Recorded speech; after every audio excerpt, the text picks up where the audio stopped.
Okay, hi people, how are you?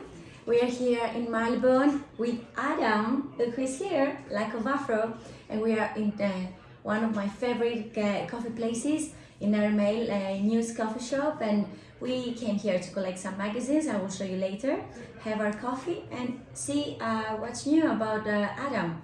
So welcome back to London. Thank you very much. Nice What to is be happening? here. What's happening? So I've been here. Yeah, all is good. I've been here recording some strings and some horns for some new music, which has been about 2 years. But well, COVID was a big enemy for all of us. There was COVID and some other stuff, and just I've been excited to work on new stuff, and it's kind of it's a different sort of feel to the last record, different again. But hopefully people will like it. I'm excited about it.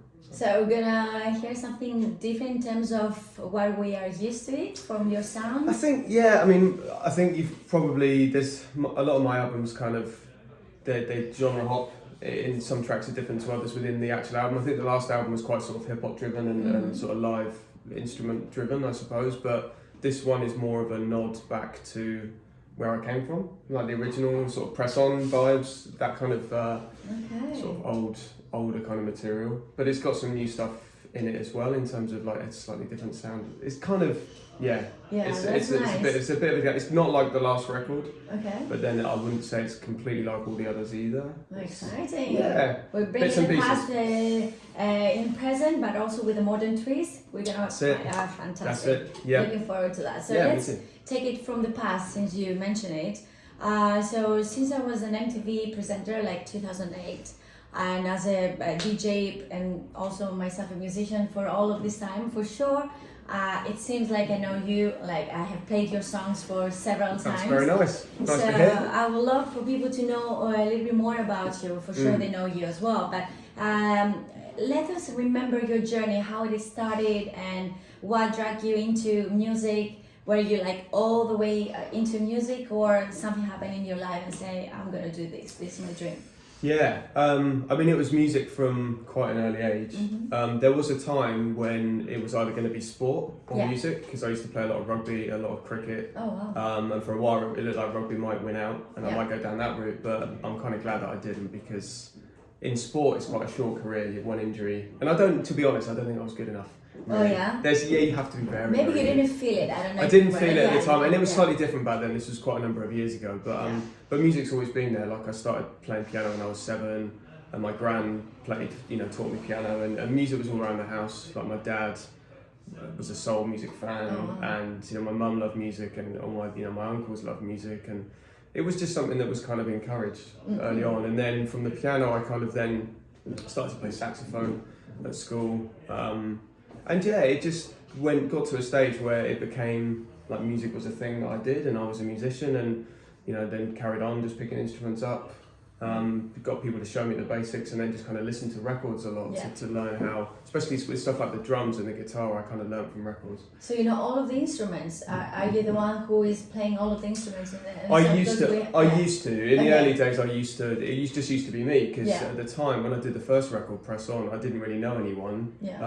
I knew a couple of people, so there's a couple of musicians on that record, but most of it I did myself, because it was a necessity, because I didn't. You had to be your own band. I had to, I had to, because so then obviously as I kind of went through, I then met other musicians, and doors opened, and kind of I'd be at a gig and I'd see a musician, I'd be like, God, he's pretty good. Wonder if he'd be up for playing on my record. So after a while, and then and I see other musicians and be like, they're a lot better than me on that. I reckon they could bring in something that I can't do. So the whole point of using other musicians, I think, is to kind of do something that you can't. So that's kind of how that started, really.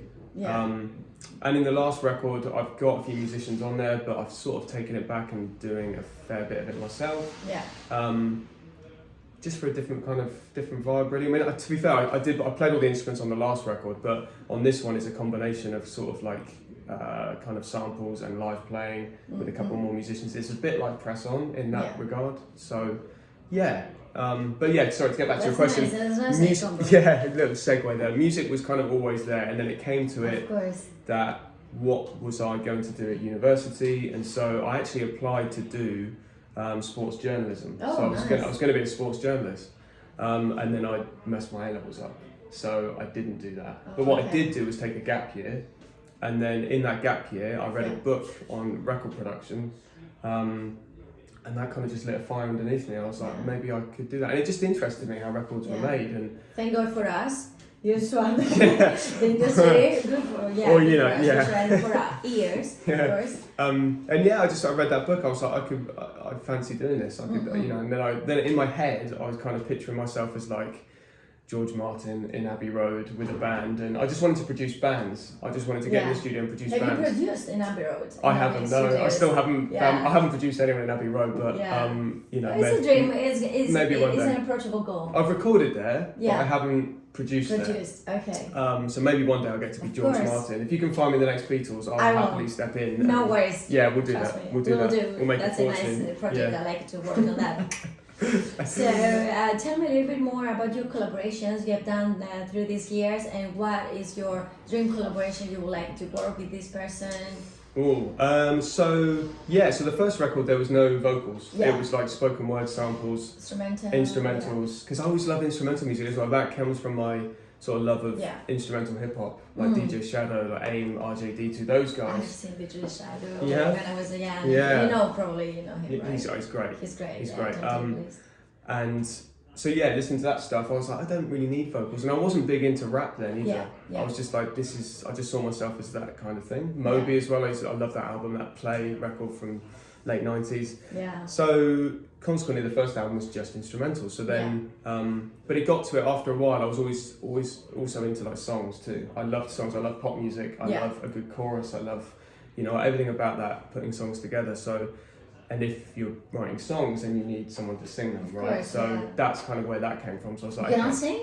Really. I can sing. I can. I wish. Do you know what I wish? I would give it all back. I would swap all the instruments. If I could sing, I have a voice like an Otis Redding or Sam Cooke. I'd be like, have all the instruments. I'll take this. Okay. Sadly, one show. Sadly, I don't. But I can do BVs, but not like lead vocals. But so for the second record, I asked Roxy Ray, who lived in Australia at the time, and she'd done a couple of things with a band called Dojo Cuts. So she guested on 2 tracks on that record, I think.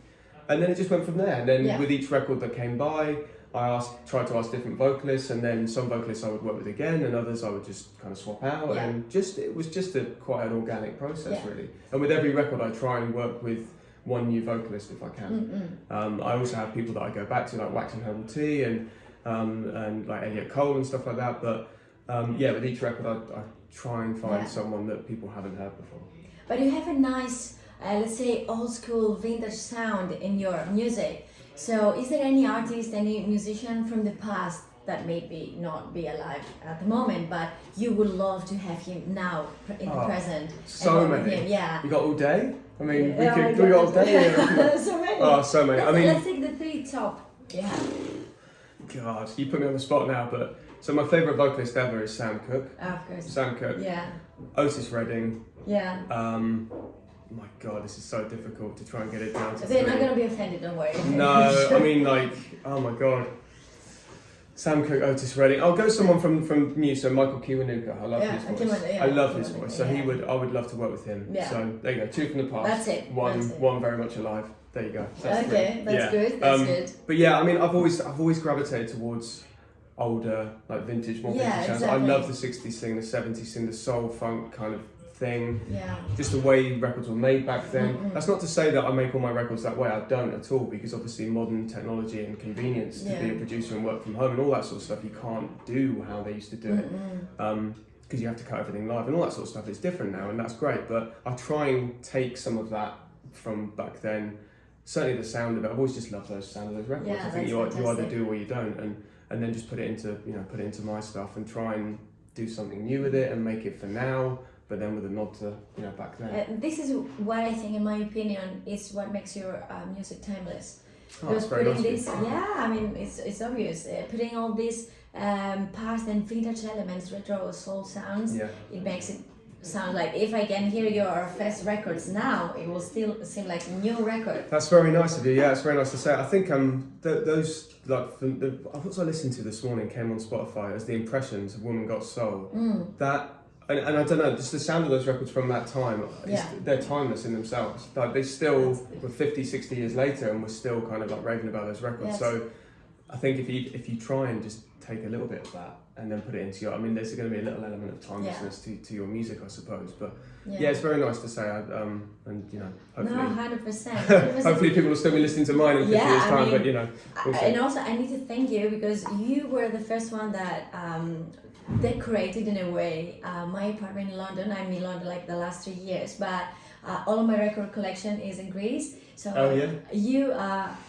you know, have a very special spot in my place with your records, and you should have, you know, Adam's records. They are fantastic. And in terms of records, I would like to ask you, in terms of this sound, I'm a personal lover of records and vinyls. Yeah. So what do you prefer, the digital version of music and how you can make things really, really nice in terms of sound, or the retro sound of the vinyl? I mean, I think there's a time and a place for both. I personally, because I can't ignore the fact that obviously I've got a phone and I have Spotify, and the convenience of that is just incredible because you can be anywhere and people say, "I'll check that out," and you're like, bang, bang, bang, bang, listening straight away, 10 seconds. But there's nothing like opening a piece of vinyl and just, I think just the tangibility and the feel of it. You put it on the turntable and you get the drop of the needle and then you're in. And you're into an experience that is already, you're kind of sharing the artist's vision because you're listening to it the way they intended for it to be listened to. And I know you can do that on Spotify, but the thing is, playlists now and you know, people's attention spans and stuff, you tend to just jump about. Whereas when you put a vinyl on a turntable, you have to wait to the end. Well, you don't mean you can turn it over, but you just put it on and then you kind of, you're in it. And it's like you are there at this moment. Exactly. Yeah, the musicians are playing. Exactly, and there's just something about the needle going round and I heard someone say that with every play that, I mean, this is true, with every play of a piece of vinyl, it's an individual performance because technically it's getting slightly more worn every time you play it. So every time you play it is slightly different. Interesting. And I kind of like that because it's, you know, unique. It's so cool. So unique. Yeah. So in terms of COVID, since we mentioned that 2 years you were in a little bit of pause, but for sure you were doing your own things without announcing. So how this affected your music and what are your plans on the after COVID era? So it was unfortunate that I dropped the album. So this is I'm Here Now. It came out just when lockdown hit and we couldn't talk. So, and it was like, oh my God, okay, how are we going to do this? But for me personally, I was very lucky. A lot of my friends are musicians and they relied on their gigging income from other places. That obviously COVID completely wiped out. I was lucky in the fact that I had a studio. I could go down there every day, didn't have to leave the house. It was in my house and write music. So I carried on really. And although obviously, you know, as an artist, you're a reflection of the time. So it was hard. It was hard because stuff was going around you and it was a very uncertain time and a lot of my friends were struggling and it was difficult and I had some personal stuff that I was going through as well. So it was a hard time, but now we're at the other side of it, I sense a real kind of optimism and people are just glad to be out again. Yeah, that's so cool. There was a lot of music made in COVID as well that is only now seeing the light of day. So from a kind of productivity point of view, efficient. But a lot of musicians were like, well, okay, screw this, we can't play, we can't gig, so we're going to make music. So we'll, you know, hole up in the studio and do it. So for me now, I wrote a lot of music during COVID, and now I'm starting to, you know, finish those tracks off, and there'll be, you know, new music very soon. I've just finished a new single. I'm gonna listen to you anywhere around. Well, this is the thing. Yes, I mean there will be. I'd like to do some gigs early next year. Okay, well, cool. Early to mid next year. So from about March, I think. Hopefully, fingers crossed. Touch wood. The new album will be released sort of at March next year. There'll be some singles before that, and then hopefully I'll be putting the live band together again for sort of May next year, summer, and then a proper tour in September. So we have something to expect for 2023. There will be, That's fingers crossed. fantastic. Yeah, I have a lot of music that I wrote, Yeah. and I'm just going through it all. But yeah, I'm really excited. Well, so it's been a we're long gonna time. keep you posted about Adam, and please follow him on Instagram, follow his work on Spotify, and we'll be around. You can listen to Adam's music, Like of Afro, of course, on androniki.com on my web radio, and we'll share some more information soon. And thank you so much for It's a pleasure. Thank having you so coffee much. with me No today worries. here in Airmail. Ready? Cheers. Thank you, guys. Nice one. Alright, so now we have some really interesting questions for Adam.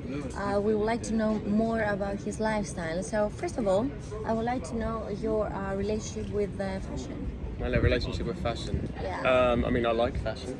I dress in Yeah, clothes. yeah, You know.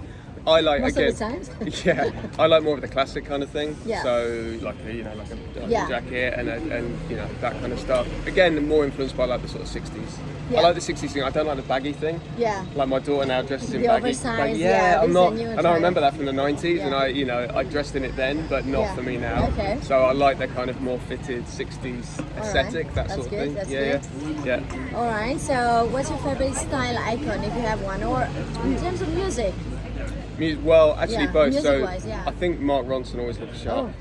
Oh. And obviously, like Yeah. a producer, he's a guy that I've looked up to for sure. But Yeah. in the past, like James Dean, those guys, Steve McQueen. I mean Of that. course. Steve McQueen, I Steve think McQueen. is so I mean, like the you. guy, Yeah, like yeah. you know, look like Michael Steve Jackson. McQueen. Yeah. So Obsessed. I get mistaken for Steve McQueen a lot. Really? No.